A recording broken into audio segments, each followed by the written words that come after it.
ইউনুস আলী সরকার রাজধানীর একটি হাসপাতালে চিকিৎসাধীন অবস্থায় মারা গেছেন।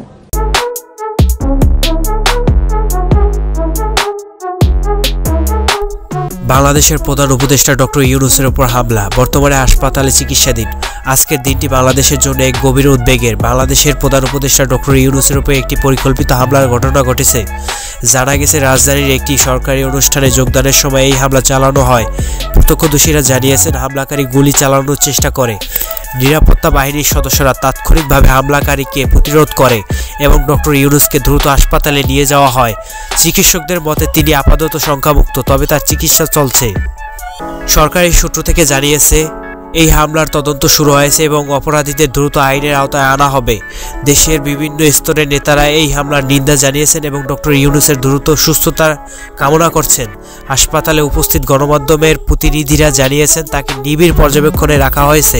পরবর্তী আপডেটের জন্য জনসাধারণকে অপেক্ষা করার জন্য আহ্বান জানানো হচ্ছে।